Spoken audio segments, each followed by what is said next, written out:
You are listening to the #1 Toyota Truck and SUV podcast, Toyota Trucks and Trails, with discussions from restorations to racing, interviews with folks from all areas of the Toyota community, product and event reviews, and much more. We are sure to offer something for you, so sit back and enjoy the show.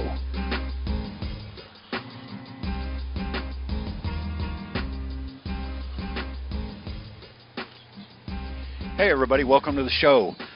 I'm your host, Jason Hoffman. With me tonight is Rich LaRusso, your co-host. How you doing tonight, Rich? Doing great, Jason. Had a great holiday. How about yourself? Oh, man, it was fantastic. Fantastic. Everything's going smooth and got a lot of stuff coming up, and just excited to be recording this episode of the show. Yeah, me too. I think we've gone through our trials and tribulations of trying to get our audio quality straight, and hopefully we can deliver a better sounding show. Yeah, we've had a few things come up, but live and learn, and I think each time we do it, it gets a little better, and hopefully it'll continue to be that way. I think it will. Well, to let everybody know what we're doing here, this isn't going to be a regular episode for us. Rich and I just wanted to take an opportunity to kind of introduce ourselves and introduce the show, and give everybody an idea of who we are and kind of what we have planned for the show. Anything you want to add to that little tidbit?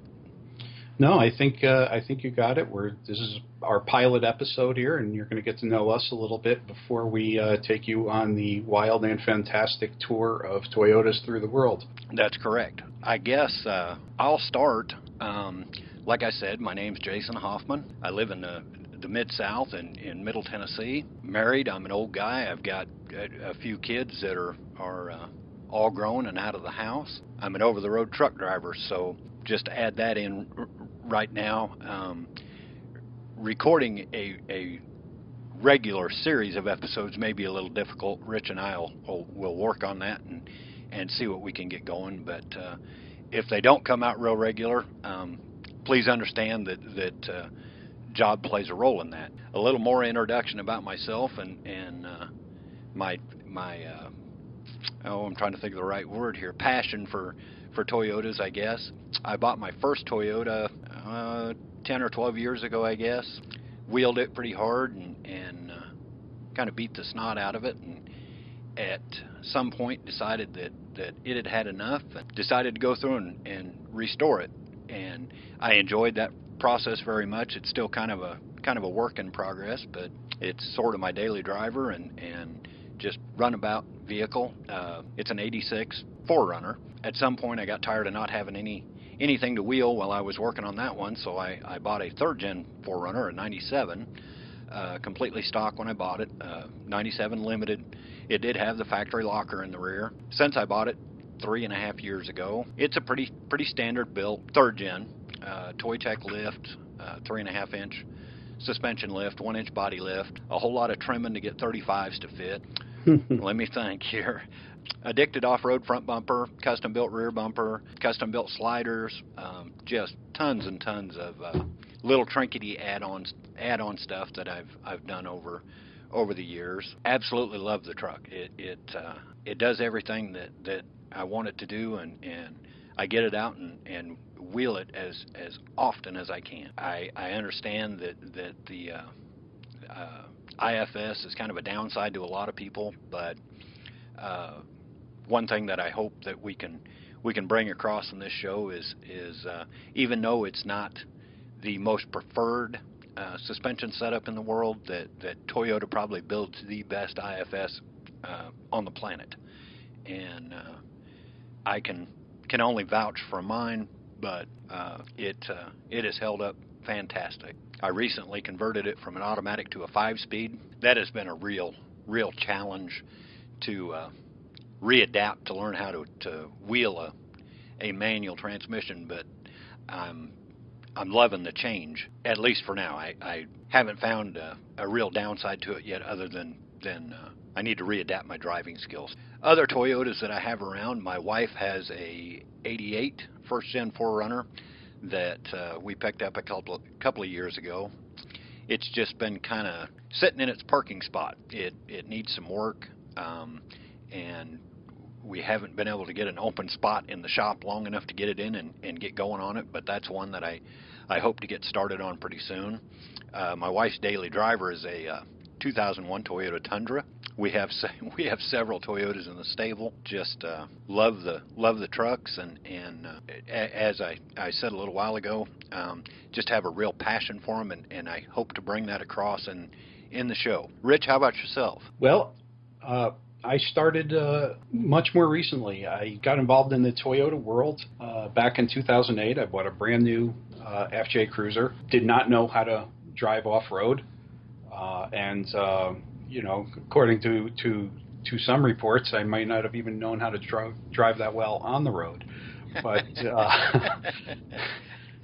I immersed myself. My goal was to buy an SUV and explore America from the inside out, and see all those places you can't really get to, from the highway, and was going to take much too long to walk to.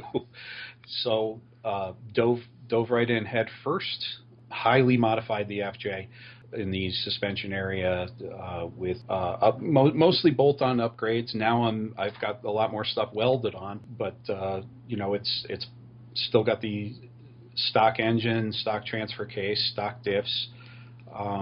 It's possible that I may have broken every part of the drivetrain between then and now, mostly with driving habits, but it's been a reliable vehicle that has never had a failure that I would attribute to being Toyota's fault. I would say everything that's gone wrong for me was self-inflicted. Yeah, that's I didn't mean to interrupt you, but that's exactly the way I am with mine. Yeah. But in learning, now I've got. I'm not as much of a wheeler probably as you are, Jason. I'm more of a traveler.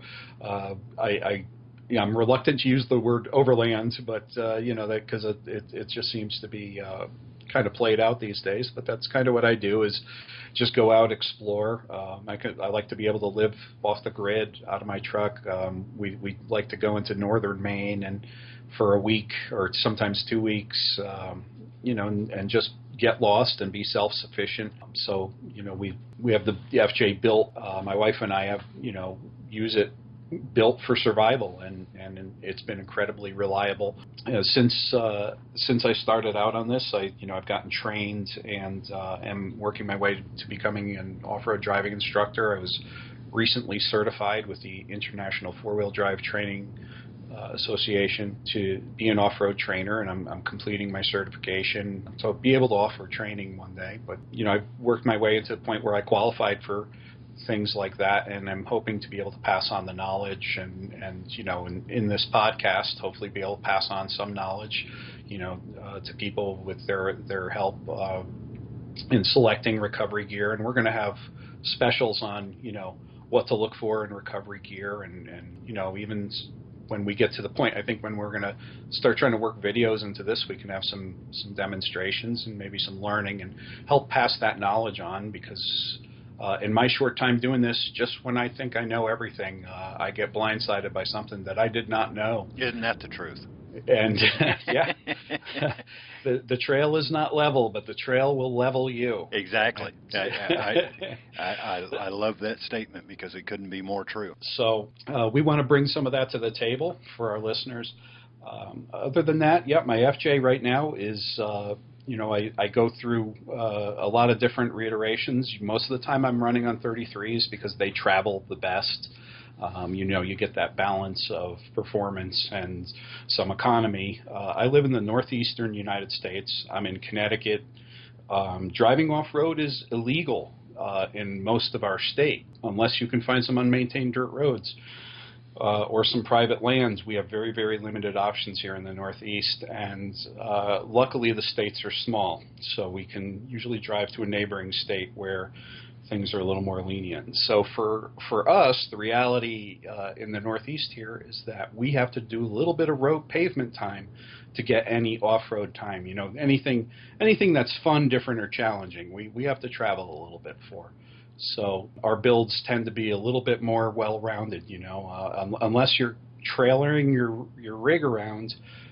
If you want to drive it there and drive it home, you certainly have to make some compromises. And so, running 37s on an IFS rig, trying to drive it to the trail and drive it back, and that's going to catch up with you at some point. But I'm also president of a large Toyota club here in the Northeast called the FJ Northeasters. We put on a couple of events a year that are fundraising kind of events, so we're not for profit, and we'll highlight some of those things later on.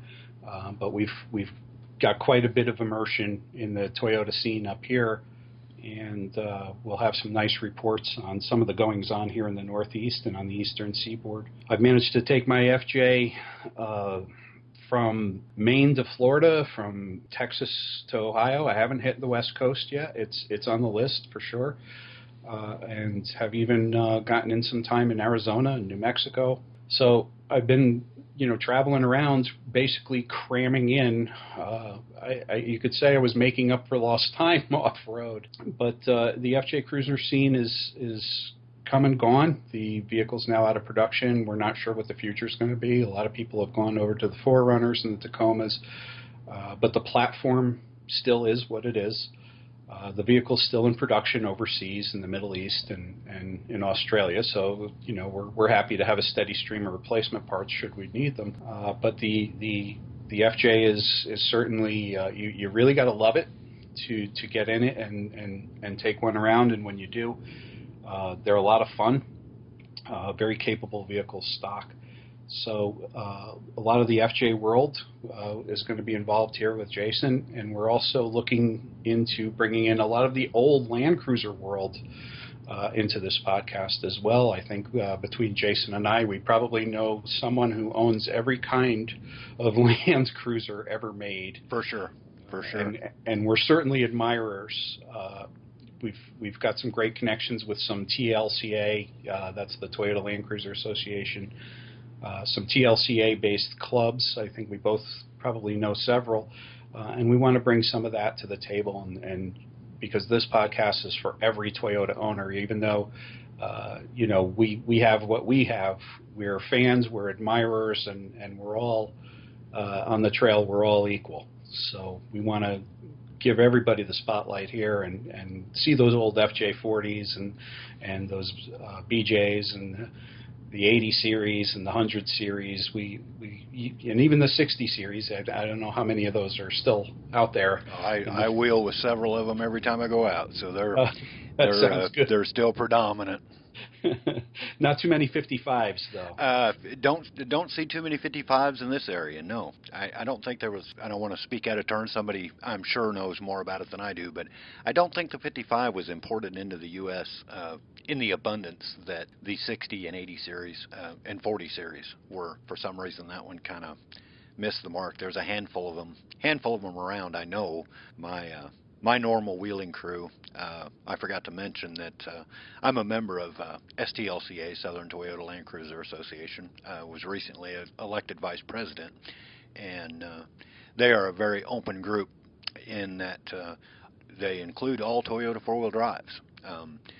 So it was a very easy connection with those guys, and couldn't ask for a greater group of guys to get out and wheel with. No hard time about the IFS or any of that kind of stuff. So they make every trip we go on pleasurable. But there's a lot of 60 series and definitely a lot of 40s. I keep telling myself I would love to have a 40, but I've got enough vehicles as it is. So I think I counted 5 in your family, Jason. And I didn't mention all of them. So oh. Yes, I have a Ford Super Duty for a tow rig, and we have a 1967 Dodge D100 that I inherited from my dad. It doesn't get driven much, but Dad bought it the week that I was born. So it has been more or less a family heirloom. I don't actually consider it a vehicle. It's just a project, and I try that terminology with my wife as much as I can. My 86 isn't a vehicle, honey. It's a project. The 97 isn't a vehicle. It's a project. And she throws up to me, well, they still need insurance every month and tags once a year. And when the batteries go bad and the tires wear out, they're vehicles. Oh boy, and it's a good thing you're not in the Northeast, because I think they you know, the paint would be the only thing holding them together if they were up here. Yeah, pardon me, you guys deal with some longevity issues that thankfully here I mean, we deal with it too. The guys out in Arizona and New Mexico and Southern California, I don't think a lot of those guys understand just how good they've got it when they go to take out a bolt that was put in 40 years ago, and it's not just absolutely crusted in place from Yeah. years and years and years of road salt and that sort of thing. Oh yeah, yeah, and I would love to see Toyota's statistics on Tundra Tacoma and Tundra frame replacements, just to see regionally if some regions of the country they're replacing more than others. Because when I stop at the dealership here for something, or even drive by some of them, I just see those frames stacked up outside, and I just wonder if in other parts of the country it's quite as busy as it is here. It's not that way here, but I know in Michigan, Northern Illinois, places like that, they suffer the same demise that you guys up in the Northeast deal with. It's scary. Toyota is one of the few companies that still builds a box frame, and as far as stability, you couldn't ask for anything any better. The problem with a box frame over a C-channel frame, as anybody knows, stuff gets in and can't find a way back out, and it just eats them up. Yep. We have some creative ways of getting around it. You know, we can't really prevent it so much as we can slow it down. But maybe one day we'll do a rust. Maybe next winter we'll do a rust proofing episode. I think that would probably be interesting. There's some products and some homespun stuff we've come across up here that have definitely slowed down the inevitable. You know, even on my 2008 FJ, it's, you know, I still see it, and once a year pull off all the skid plates and chase it down with a wire brush and a couple of products, and do the best I can, you know, to just keep it in check. Yeah, a guy has to. If you let it get away from you too many times, you know, one too many times, there's not a lot that can be done shy of replacing everything. I know I had a few years ago I had an 84 mini truck, and I really lucked out on it because they suffered from horrible frame rot, and the frame itself was in pretty good shape, but I did have to replace a couple of the frame cross members and that kind of stuff. They were just gone. There wasn't enough left of them to hold it together anymore. I've dealt with it too. I'm not sure where that truck spent the majority of its life, but it was not in the South. I guarantee you. Yeah, it's pretty weird when you know, we make friends. People come and move out this way, or their job transfers them out this way, and you know, from the West or the South, United States, and you know, they say, well, what should I do different to protect my vehicle? And we always tell them, take it to the car wash in the winter. And the look on some people's faces when you say, what, you wash your car in the winter? Yes, you wash your car in the winter. Multiple times. Yeah, yes. Because you're still not going to get it on the first pass. Right. You're just going to liquidize it. Right. You know, you gotta. So, yeah, we deal with it the best we can. And but even so, even though I've lost all my frame nuts, you know, they tack weld those little nuts inside the frame everywhere on the Toyotas now. I don't think I have any left. I think they've all disintegrated. In fact, that's what's holding my sliders on. And you know, I was at one time in this lapse of sanity, I said, I want to try some different sliders for a while. And then I thought about what was going to happen if I tried to take those bolts out, with those frame nuts the way they were, and I said, you know what, those sliders can just stay right where they are. I don't care what fancy new thing came out; it's still a slider at the end of the day, Yep. and it's not going to blow my mind. So I'll just leave my frame nuts to where they are. Those are the only ones I have left. I'm a huge fan now of the threaded inserts, or not the riv nuts, but the the kind that use the special installation tool. Right. Nutserts. Nutserts. Thank you. Yep. Thank you. Real technical terminology here at Toyota Trucks and Trails tonight. Sure, but, sure. Thinking on our toes. Thinking on our toes. I don't think I have a skid plate that is not held on with with those. They work incredibly well, though. But I mean, this is the kind of things we face as our trucks age. And things like that are things that we'll be definitely covering on the show here. Little tips and tricks and that sort of thing. And like you said, doing a show about rust prevention, even though I don't deal with it here, or not nearly on the level that you do anyway. I look forward to covering that kind of stuff, and hopefully somebody new to Toyotas will be able to get something out of that.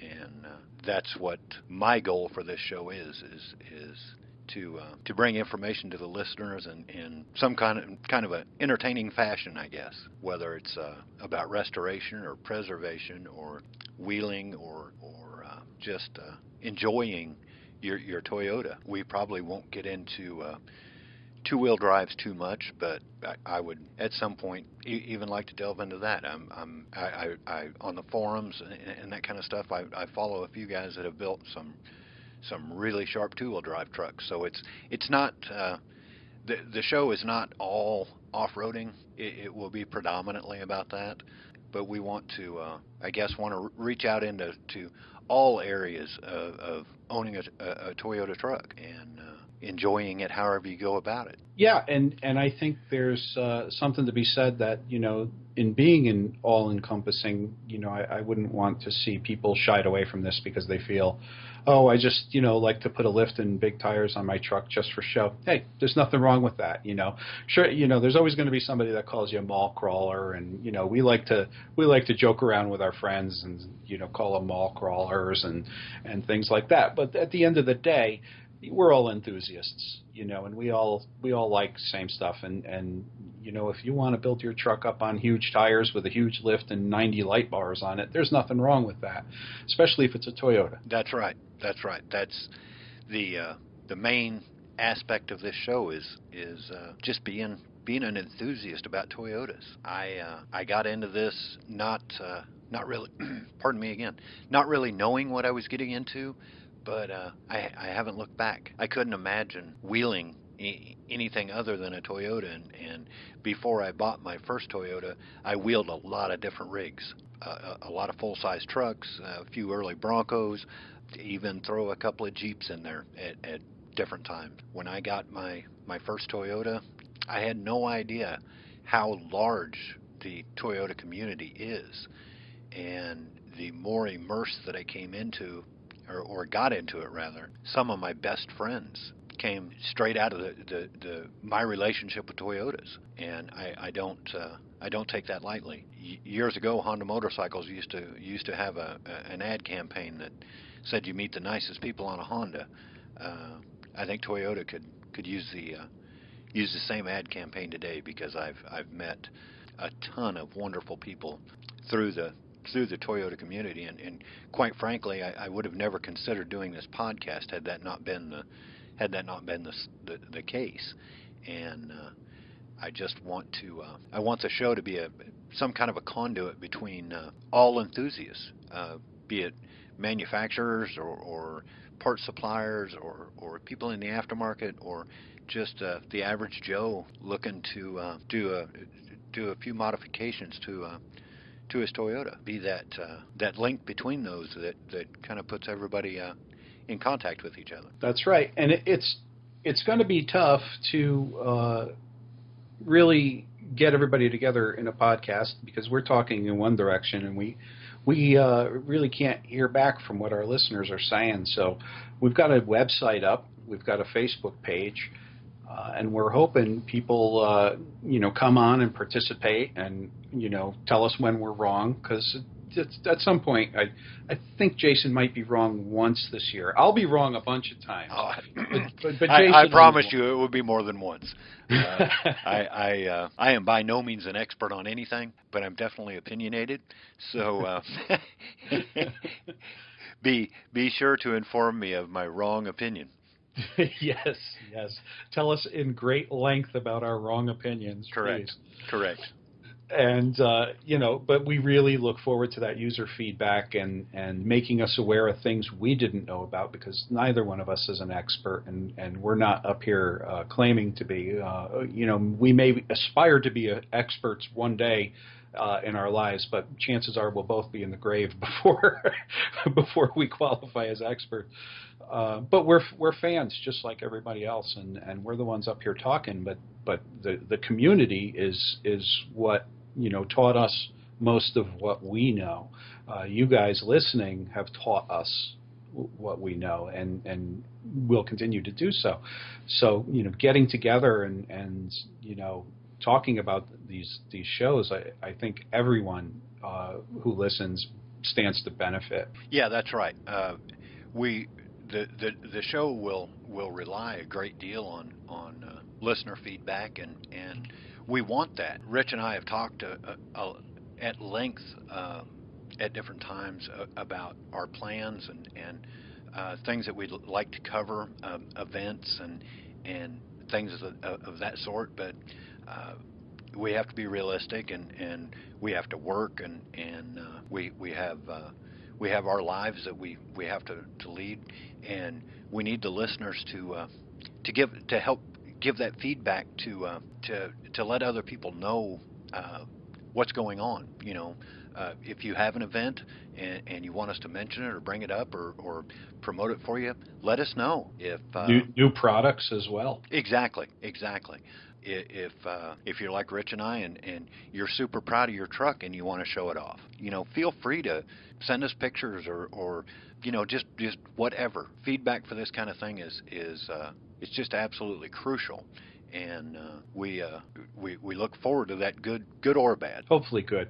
Yeah, hopefully. And that's a worldwide phenomenon too. The FJ owners in the Middle East and in Australia and South Africa, Canada, Mexico, we want to hear from you. All the Toyotas. I know the Land Cruiser is all over the world, and the Hilux and the Prados, and we don't see here, we don't see too much of that here in the States. A lot of those cool Australian and overseas models, but we love them, and there's no reason why someone from another region can't jump in here and tell us about their stuff and or get on our website and share your pictures. We'd love to show the world your truck. Absolutely. Yeah, Toyota is a worldwide company. Although Rich and I are both based in the U.S., we hope that the show grows worldwide. Like Rich just said, feedback from the States would be cool, but from the rest of the world, that would be just absolutely awesome, in my opinion. Yeah. The Canadians I've met in the Land Cruiser and FJ Cruiser community, boy, what a bunch of great guys, and they come down for our events, and they're members in our club as well, and their attitude is just, they are unstoppable. They have a great attitude out on the trail. You can't ask for nicer folks to be out there with, and they'll wheel all day, come home, come back to the cabin or back to the campsite, make a 10-course meal, and then put on all the light bars and go back out. They're just unstoppable, and we hope to hear from more of our friends in the Great White North in future episodes. Absolutely. Well, Rich, before we bore everybody, is there anything else directly that you want to add for this kind of introduction? I think the first 12 times we recorded this, I had a longer list, but right now all I can think of is stop by our website, toyotatrucksandtrails.com, and visit our Facebook page, which is it facebook.com/TTAT? Correct.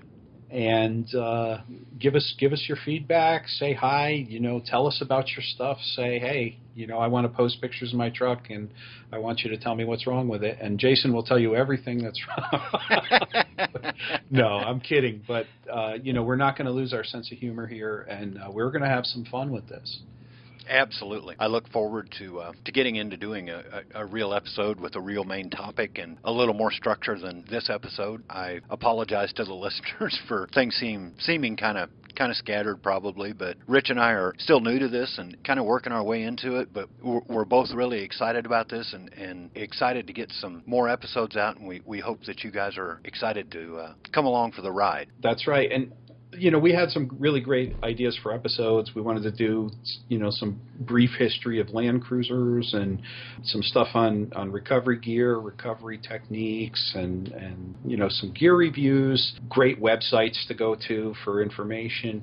But we're also really, really interested in what our listeners say. Hey, I want you to do a show on 5th Gen 4Runners because they're just coming out and people are just starting to build them.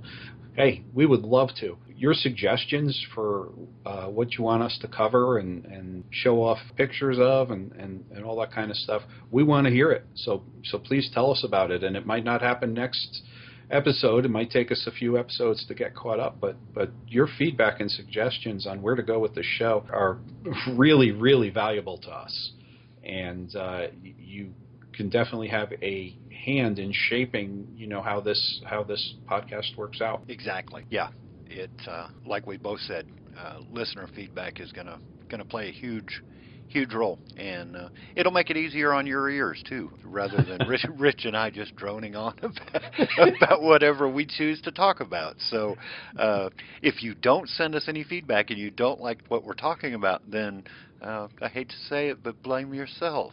Yes, that's right. That's right.